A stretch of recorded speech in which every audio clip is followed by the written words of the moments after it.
So hi everyone. The purpose of this today's video is to provide you the comprehensive knowledge about the operators in a Python. So Python के अंदर operator के बारे में हम detail में देखेंगे. तो there is different different types of operator available in Python. So आज की इस वीडियो में हम देखेंगे लॉजिकल ऑपरेटर के बारे में एंड असाइनमेंट ऑपरेटर के बारे में. ठीक है. सबसे पहले देखते हैं लॉजिकल ऑपरेटर क्या है. Logical operator is use to combine a conditional statement. जहाँ पर भी हम कंडीशनल स्टेटमेंट यूज करते हैं उसको कंबाइन करके हम एक नया रिजल्ट जनरेट करना चाहते हैं, उस टाइम लॉजिकल ऑपरेटर का यूज होता है. ओके. किस तरह से काम करता है हम देखेंगे. यहाँ पे लॉजिकल एंड ऑपरेटर है, और ऑपरेटर है, और लॉजिकल नॉट ऑपरेटर है. These are the logical operator in Python. तो एंड ऑपरेटर का इस्तेमाल होता है return true if both the operand are true.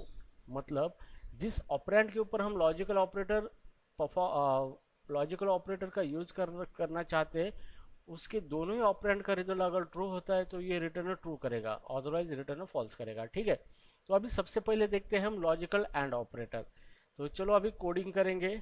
तो मैं यहाँ पे न्यू फोल्डर क्रिएट करूँगा लॉजिकल ऑपरेटर नाम से. अब इसको हम ओपन करेंगे विजुअल स्टूडियो कोड में ताकि हम बेहतर तरीके से प्रोग्रामिंग कर सके. ये हमारा VS कोड ओपन हो रहा है.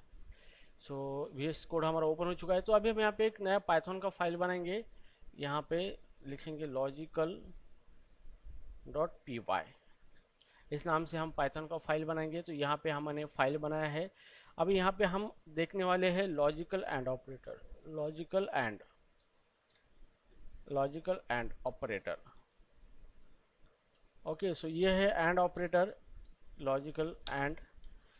तो इसका मेन पर्पज ये है कि दोनों भी ऑपरेंड का रिजल्ट अगर ट्रू है तो ये रिटर्न ट्रू करेगा, अदरवाइज रिटर्न फॉल्स करेगा. ठीक है. यहाँ पे मान लो ये रिजल्ट एक वेरिएबल लिखते हैं हम, और यहाँ पे मैं दो कंडीशनल स्टेटमेंट लिखूंगा जैसे 2 > 5. ये कंडीशनल स्टेटमेंट है, मतलब यहाँ पे इसका रिजल्ट ट्रू और फॉल्स में आ जाएगा.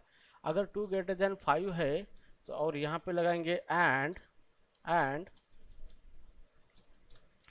और 8 इज लेस देन और इक्वल टू 10.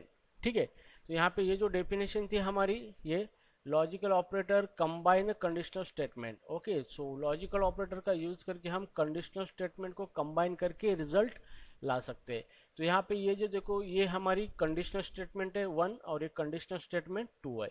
तो ये हो गया ऑपरेंड, ये एंड हो गया ऑपरेटर, एंड ये हो गया ऑपरेंड. ठीक है. तो ये ऑपरेंड 1 है और ये ऑपरेंड 2 है.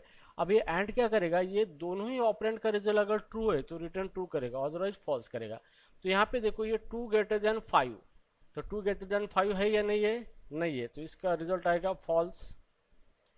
और जैसे भी फॉल्स आता है तो ये एंड ऑपरेटर आगे चेक नहीं करेगा, रिटर्न फॉल्स ही करेगा. ठीक है. तो इसका रिजल्ट क्या आएगा देखेंगे हम. प्रिंट करेंगे इसको, प्रिंट रिजल्ट. और जैसे हम इस रिजल्ट को प्रिंट करेंगे तो अभी हम इस फाइल को रन करेंगे. तो रन करने के लिए मैं यहाँ पे टर्मिनल ओपन करेंगे, न्यू टर्मिनल यहाँ पे. और टर्मिनल पे फाइल का नाम है लॉजिकल. तो कमांड है py logicalpy. फाइल को रन करेंगे तो यहाँ पे आ गया हमारा फॉल्स आ गया. ठीक है.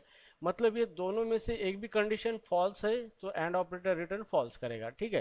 तो अभी यहाँ पे देखो 2 > 5 फॉल्स है तो आगे कोई चेक करने का मतलब ही नहीं आता. अगर मान लो यहाँ पे कि 2 इज लेस देन 5 है तो इसका मतलब क्या है कि 2 लेस देन 5 है, मतलब ये ट्रू है. अभी and 8 less than equal to 10 है, ये भी ट्रू है. तो दोनों भी अगर ट्रू है तो एंड ऑपरेटर रिटर्न ट्रू ही करेगा. तो इसका रिजल्ट आएगा ट्रू. तो यहाँ पे आ गया है ट्रू. तो इस तरीके से हमारा क्या होता है, लॉजिकल ऑपरेटर यूज होता है.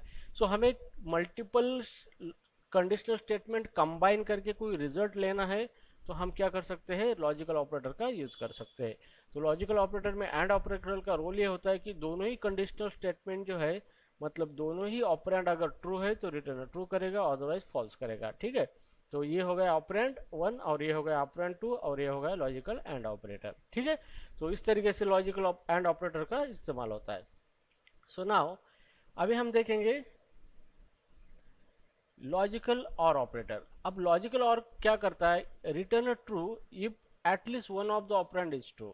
तो ये दो ऑपरेंड के ऊपर काम करता है, दोनों में से एक भी ऑपरेंड अगर ट्रू है तो रिटर्न ट्रू करता है, अदरवाइज रिटर्न फॉल्स करेगा। तो यहाँ पे हम देखेंगे, इसको कमेंट आउट कर देंगे और फिर हम यहाँ पे रिजल्ट इज इक्वल टू, मान लो कि यहाँ पे 2 <5 और 20 <10। ठीक है, अब ये है कंडीशनल स्टेटमेंट 1, कंडीशनल स्टेटमेंट 2। ये ऑपरेंड 1 हो गया, ये ऑपरेंड 2। तो दोनों में से एक भी ऑपरेंड अगर ट्रू है तो वो क्या करेगा, पूरा इस एक्सप्रेशन का रिजल्ट ही ट्रू दे देगा, और दोनों में से एक, दोनों ही फॉल्स है तो रिटर्न फॉल्स करेगा। तो और ऑपरेटर एटलीस्ट एक अगर ट्रू होता है तो रिटर्न ट्रू ही करेगा, अदरवाइज रिटर्न फॉल्स करेगा। इसमें से देखो 2 <5 है, तो इसका मतलब दोनों में से एक ट्रू हुआ है, तो आगे चेक करने की कोई ज़रूरत नहीं है, ये और ऑपरेटर रिटर्न ट्रू ही करेगा। ठीक है, तो अभी इसको रन करते हैं यहाँ पे, तो रिटर्न हुआ है, ट्रू हुआ है। ठीक है, अब इस कंडीशन को थोड़ा चेंज करते हैं हम, 2 <5। ओके, तो अभी यहाँ पे 2 <5 है, नहीं है, फॉल्स है।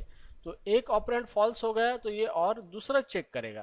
फिर 20 <10 है, यस ये ट्रू हो गया, तो इसका मतलब ये पूरे इसका आंसर क्या आता है, ट्रू आता है। पूरे स्टेटमेंट का मतलब एक्सप्रेशन का आंसर ट्रू आता है। ठीक है, तो इस तरीके से आपका जो ऑपरेटर है और ऑपरेटर इस तरीके से वर्क करता है। ठीक है, तो अभी इसका रिजल्ट आएगा ट्रू ट्रू। अब यहाँ पे दोनों भी ऑपरेंड अगर फॉल्स है तो यहाँ पे देखो 2 <5 है, नहीं है, फॉल्स है, और 20 <10 है, नहीं है, फॉल्स। अगर दोनों फॉल्स है तो रिटर्न फिर फॉल्स आएगा इसका। तो इसको रन करने के बाद यहाँ पे देखो रिजल्ट इज फॉल्स। तो इस तरीके से क्या होता है, आपका लॉजिकल और ऑपरेटर वर्क होता है। ठीक है, तो ये बहुत इंपॉर्टेंट है, क्योंकि पाइथन के अंदर आपको लॉजिकल ऑपरेशन परफॉर्म करने होते हैं, कंट्रोल फ्लो स्टेटमेंट का यूज करना होता है, आपका जो प्रोग्रामिंग का फ्लो है उसको आपके हिसाब से एग्जीक्यूट करना है, तो ये ऑपरेटर बहुत ही इंपॉर्टेंट रोल परफॉर्म करता है। ठीक है, सो नाउ अभी हम देखेंगे लॉजिकल नॉट के बारे में। सो लॉजिकल नॉट एक ऑपरेटर है लॉजिकल, तो इसका काम है reverse the Boolean value of the operand. तो इसका मतलब ये है कि ये ऑपरेटर क्या करता है कि जो भी बुलियन वैल्यू है ऑपरेंड की, उसकी रिवर्स करता है। मतलब अगर वैल्यू ट्रू है तो ट्रू की फॉल्स करता है, और फॉल्स है तो उसकी ट्रू करता है। ठीक है, तो चलो अब इसको देखते हैं एग्जाम्पल के तौर पे। अब इसको मैं यहाँ पे वेरिएबल हमारा रिजल्ट है, रिजल्ट वेरिएबल है यहाँ पे। नाउ अभी हम क्या करेंगे, यहाँ पे ट्रू है, यहाँ पे लगाएंगे नॉट ट्रू। ओके, तो यहाँ पे ये हमारा ट्रू है, तो ये नॉट क्या करेगा, इस ट्रू का फॉल्स करेगा, और रिजल्ट के अंदर फॉल्स चला जाएगा। ठीक है, तो अभी आउटपुट हम देखेंगे इसका, तो यहाँ पे आ गया फॉल्स। ठीक है, अगर हम इसको फॉल्स है इसका, यहाँ पे इसको फॉल्स दे देंगे, नॉट फॉल्स का मतलब इट्स अ ट्रू, तो ये रिटर्न ट्रू करेगा। तो यहाँ पे ये ट्रू हो गया। या फिर यहाँ पे हम कोई एक्सप्रेशन भी लिख सकते हैं, कंडीशनल एक्सप्रेशन, नॉट 2 <5। तो 2 <5 है, नहीं है, इसका रिजल्ट क्या है, फॉल्स। और फॉल्स को क्या करेगा, ये नॉट करेगा, मतलब ट्रू। तो आउटपुट क्या आएगा, ट्रू आएगा इसका। तो यहाँ पे आउटपुट ट्रू आया है। ठीक है, तो इस तरीके से लॉजिकल ऑपरेटर वर्क होता है। ठीक है, तो ये हो गया हमारा लॉजिकल ऑपरेटर, जिसके अंदर 3 ऑपरेटर है लॉजिकल। एक है लॉजिकल और operator, logical not and logical and operator. ठीक है, तो इसका बहुत ही बेहतरीन इस्तेमाल होता है पाइथन के प्रोग्रामिंग में, और प्रोग्रामिंग करने में इसकी बहुत ज़रूरत होती है। तो आपको ये बेसिक चीज़ें किस तरीके से वर्क होती है ये अंडरस्टैंड होना बहुत ज़रूरी है। सो अगले हमारा जो वीडियो आएगा कंट्रोल फ्लो स्टेटमेंट, उसके अंदर आपका यूज़ बहुत अच्छी तरीके से पता होगा। ठीक है, so guys I hope you understand the logical operators, and the remaining assignment operator I will cover in a next video. Thank you.